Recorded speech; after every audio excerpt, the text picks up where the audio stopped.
Di episode keempat, sebuah perkumpulan nelayan yang sedang menghadapi penggusuran pemukiman. Kehidupan mereka berubah kala seorang nelayan memotret sebuah benda misterius di langit. Yang diyakini benda itu malaikat yang mampu memberikan dampak besar kepada nasib warga.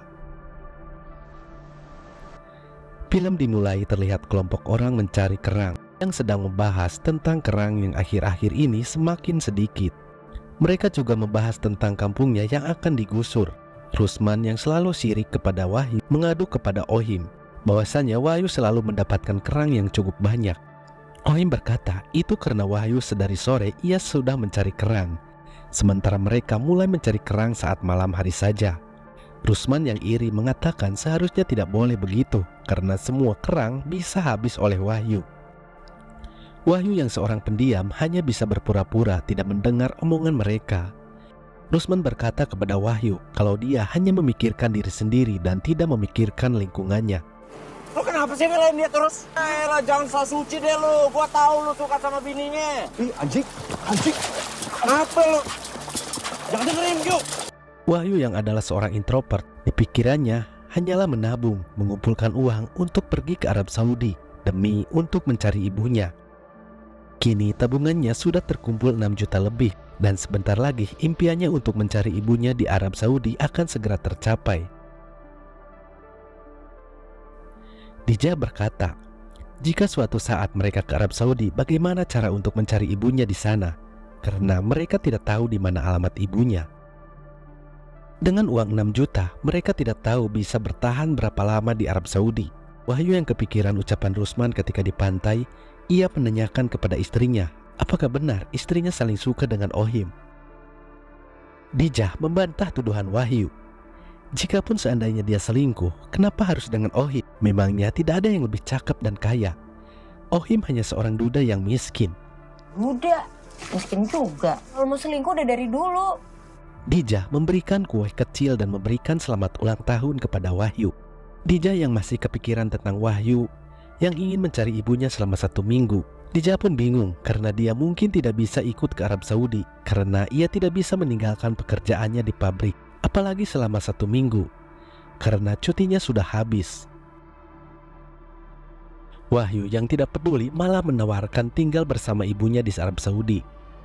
Nyata ibu Wahyu pergi ketika umur Wahyu menginjak 7 tahun dan selama ini ibunya Wahyu tidak pernah mengirimkan surat atau kabar pun kepada Wahyu. Dija berasumsi mungkin saja ibu Wahyu sudah meninggal, namun Wahyu tetap yakin bahwa ibunya masih hidup. Kamu nggak mau ikut juga nggak apa-apa.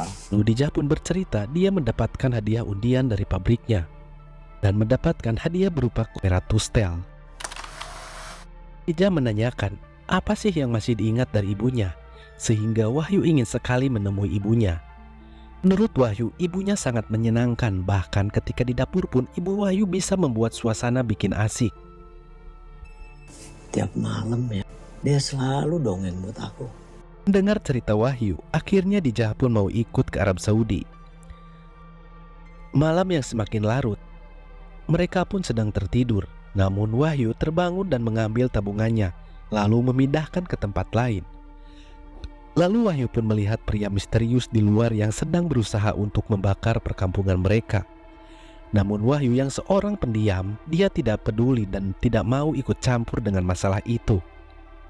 Hal itu membuat Rusman marah dan kembali mencaci Wahyu karena sikap Wahyu yang tidak peduli.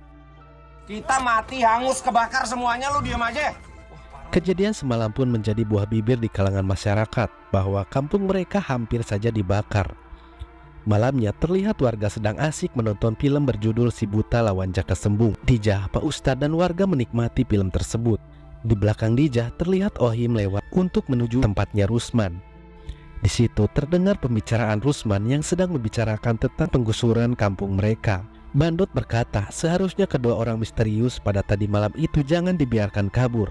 Ohim mencurigai bahwa orang misterius itu memiliki senjata, mungkin saja tentara. Namun Rusman tidak akan takut dan akan mempertahankan kampung mereka sampai darah titik penghabisan. Di radio terdengar berita ramalan cuaca yang memberitahukan bahwa di wilayah mereka akan ada badai. Mereka pun bosan dengan film yang diputar di layar tancap tersebut karena film itu mereka sudah menontonnya berkali-kali. Teman Rusman berkata bahwa seharusnya film yang diputar malam ini adalah film Rumah Sang Malaikat.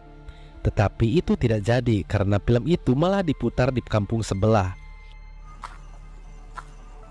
Lalu Ohim pun menyapa Wahyu yang lewat di depan mereka. Wahyu memilih bekerja saat orang lain mencari hiburan dengan menonton film. Ohim memperingatkan bahwa di wilayah mereka akan ada badai. Gue juga gak enak, gak bisa jaga lingkungan, gak bisa berantem. Kita lo ikutan jaga. Gue cuma ngasih tahu bakal badai. Meskipun badai, Wahyu pun tidak peduli dan terus mencari kerang. Lalu tiba-tiba Wahyu melihat cahaya dari langit.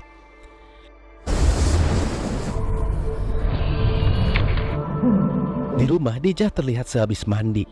Lalu datanglah Wahyu tiba-tiba pulang dan terlihat sangat ketakutan. Dijah menanyakan keadaan Wahyu. Lalu Wahyu bercerita bahwa dia bertemu dengan malaikat sewaktu mencari kerang. Wahyu memperlihatkan foto yang berhasil ia potret. Mendengar kabar itu, warga pun berkumpul di rumah Wahyu dan melihat foto malaikat tersebut. Namun Rusma yang songong tidak percaya dengan hal tersebut. Apa nih?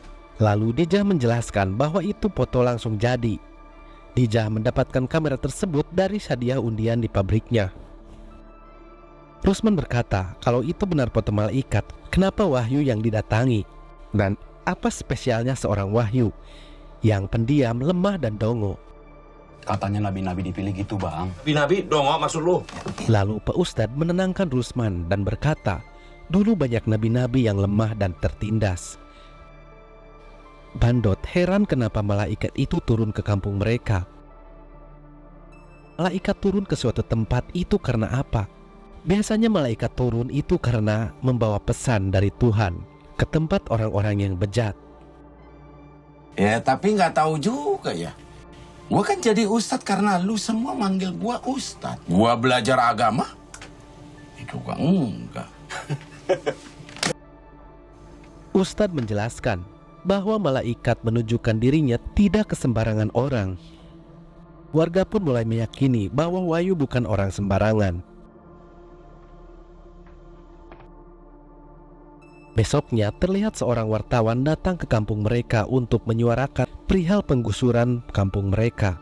Warga bertanya, apa alasannya kampung mereka akan digusur? Wartawan itu mendengar kalau kampung mereka akan dijadikan apartemen mewah dan membandingkan kampung mereka dengan penggusuran di Tanjung Priuk. Warga di Tanjung Priuk, mereka punya alasan untuk melawan karena di sana terdapat makam keramat yang harus dipertahankan dan dijaga. Sedangkan di kampung ini, mereka tidak punya alasan untuk melawan para penguasa karena di sini tidak ada makam keramatnya. Sini nggak ada. Ada, Bang. Lalu Bandot pun menunjukkan foto penampakan malaikat milik Wahyu dan berharap foto itu bisa jadi alasan mereka untuk melawan para penguasa yang akan menggusur kampung mereka. Oh, yakin lu pasti nyamatin kita? Terlihat para ibu-ibu menanyakan perihal malaikat turun menemui Wahyu kepada Dijah. Namun Dijah tidak tahu dan hanya diam. Bahwa orang yang dipilih sebagai nabi itu ciri-cirinya seperti Wahyu yang pendiam. Biasanya orang seperti itu bisa membaca pikiran dan tahu isi hati seseorang. Mendengar obrolan para ibu-ibu, di situ raut muka Dijah pun tiba-tiba berubah dan seperti takut. Terlihat juga Ohim yang tak sengaja mendengar pembicaraan ibu-ibu tersebut. Terlihat Wahyu yang sedang kangen sama ibunya dan berbicara dengan foto ibunya. Lalu Dijah pun datang. Melihat Wahyu yang sedang berdiri di kursi, Dijah mengira Wahyu akan gantung diri. Lalu Dijah mempertanyakan kenapa uang tabungannya disimpan di atas. Lalu Dijah mengira bahwa Wahyu tidak percaya lagi dengan Dijah. Selama 7 tahun ia berumah tangga dengan Wahyu, dia tidak pernah meminta apa-apa kepada Wahyu. Sakit banget hati aku. Ya, maaf. Wahyu memberitahu bahwa tabungannya itu adalah hidup mati bagi dirinya. Jika seandainya dia bertemu dengan ibunya lagi, ia ingin bertanya satu hal. Kenapa ibunya tidak pernah menemuinya? Besoknya Wahyu terbangun dari tidurnya, mendapati istrinya sudah tidak ada di rumahnya. Wahyu pun panik dan mencari istrinya di sekitar kampung. Ia juga menanyakan kepada Rusman, namun Rusman tidak mengetahuinya. Lihat deh, apa aja yang hilang. Mendengar perkataan Rusman, ia sadar dan memeriksa uang tabungannya. Dan ternyata benar uang tabungannya yang selama ini ia kumpulkan hilang dibawa oleh istrinya sendiri. Hal ini membuat Wahyu kehilangan harapan. Lalu Rusman pun datang. Dengan berat hati, ia memberitahu kejadian sebenarnya bahwa istrinya Wahyu pergi dengan Ohim. Anjing tuh orang. Kejadian ini terjadi mungkin karena obrolan ibu-ibu sewaktu itu. Dijah takut dan mengira bahwa Wahyu benar-benar bisa membaca isi hati dan pikiran orang. Lalu datanglah wartawan yang ingin berbicara dengan Wahyu. Wartawan itu memberitahu bahwa bosnya ingin membeli foto malaikat milik Wahyu dengan harga yang cukup mahal, yaitu 8 juta. Wahyu pun setuju dan akan menjual foto malaikat tersebut. Lalu wartawan itu akan datang 3 hari lagi untuk membeli foto malaikat itu. Pembicaraan mereka pun dikuping oleh Rusman dan istrinya. Lalu datanglah Bandot memberitahu bahwa ada aparat yang datang ke kampung mereka. Bandot lalu mengajak Wahyu untuk menolong mereka. Karena Wahyu adalah orang yang terpilih untuk menyelamatkan mereka. Tolongin kami, tunjukin kalau emang lu yang terpilih. Dari apaan? Kami nyameritin semua yuk. Ternyata aparat itu menyuruh salah satu warga untuk menandatangani berkas yang mereka tidak tahu isinya. Lalu datanglah Rusman. Ternyata aparat itu menyuruh semua warga di sini untuk segera pergi dari perkampungan mereka. Mending lu pada cabut deh. Dari mana ceritanya lu bilang kagak punya hak? Lu bisa sopan nggak? Santai dong anjing. Lalu Bandot pun mendorong dan menyuruh Wahyu untuk menolong mereka.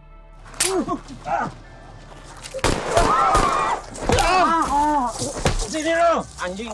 Rusman pun marah karena hanya dia yang berantem melawan aparat tersebut. Namun Bandot mengira bahwa Wahyulah yang sakti dan sudah menolong mereka.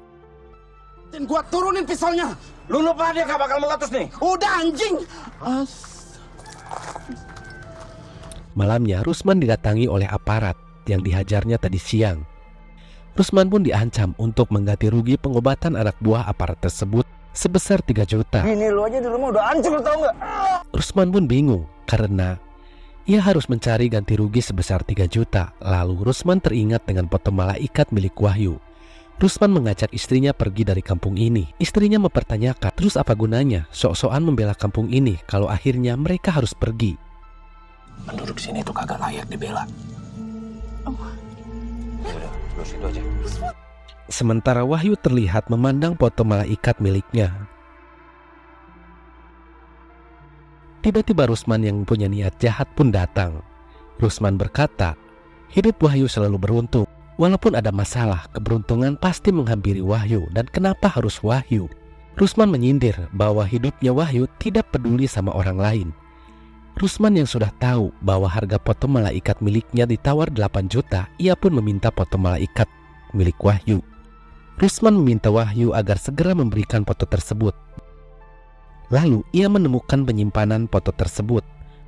Untungnya saat Rusman akan mengambil foto tersebut, tiba-tiba Pak Ustadz masuk.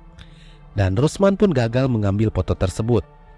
Di situ Bandot meminta Wahyu untuk memberikan jawaban kepada warga tentang solusi masalah penggusuran. Dulu nabi-nabi juga begitu. Sekarang lu kagak yakin, kagak apa-apa. Secara tidak langsung mungkin Wahyu dianggap nabi oleh warga karena kejadian Wahyu bertemu malaikat dan selalu memiliki keberuntungan. Lalu Pak Ustadz meyakinkan Wahyu dan menyuruh Wahyu untuk menanyakan langsung kepada Tuhan dan meminta petunjuk langsung. Wahyu berkata dia tidak pantas untuk diikuti karena ingat Tuhan pun ia jarang. Ambil lu nungguin petunjuk Tuhan, kita terus nungguin lu. Ya lu di sini aja. Bang. Sini. Namun warga tetap yakin dengan Wahyu yang bisa menemukan solusi atas masalah yang terjadi. Terlihat warga pun begadang menunggu jawaban dari Wahyu. Rusman pun kesal karena warga belum pergi dari halaman rumah Wahyu dan membuat rencana tertunda. Pagi pun datang, Wahyu pun terlihat sangat bingung dengan keadaannya sekarang. Ia dipaksa lakukan hal yang belum tentu dia bisa. Wahyu yang sudah bete dan bingung meminta kepada Pak Ustadz apakah dia boleh keluar. Ia harus sabar dan tidak boleh keluar sebelum mendapatkan petunjuk. Waktu pun tak terasa sudah malam. Semua warga setia menunggu Wahyu di depan rumahnya. Lalu datanglah Rusman membawa orang dari kampung sebelah dan berteriak. Woi, nabi palsu, keluar lu! Rusman bilang bahwa Wahyu adalah penipu. Foto yang dimiliki Wahyu sebenarnya bukan foto malaikat. foto itu ada di adegan layar tancap. Lalu Rusman bertanya kepada warga tentang film yang seharusnya diputar ketika ada layar tancap di kampung mereka. Lalu Rusman membawa saksi palsu. Saksi itu bercerita bahwa di adegan film itu ada adegan malaikat terbang pakai sayap dan berbaju putih. Rusman bercerita bahwa malam itu Wahyu tidak mencari kerang, tetapi menonton film di kampung sebelah. Rusman memaksa masuk ke dalam rumah Wahyu untuk menanyakan hal tersebut.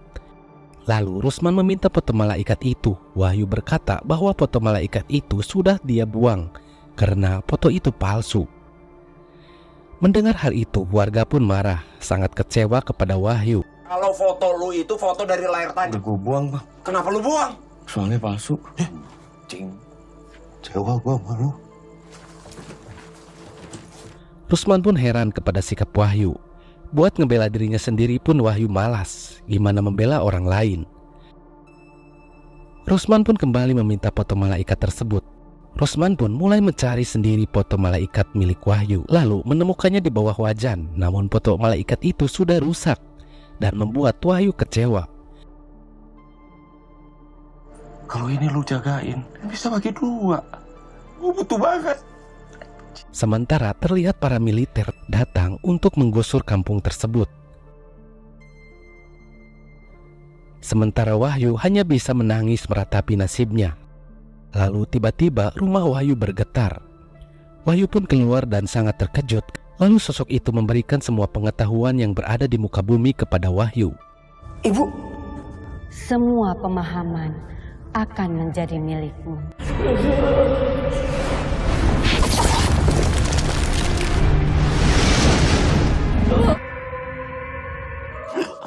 Setelah itu Wahyu kembali sadar dan keluar dari rumahnya dan memisahkan warga yang akan bentrok.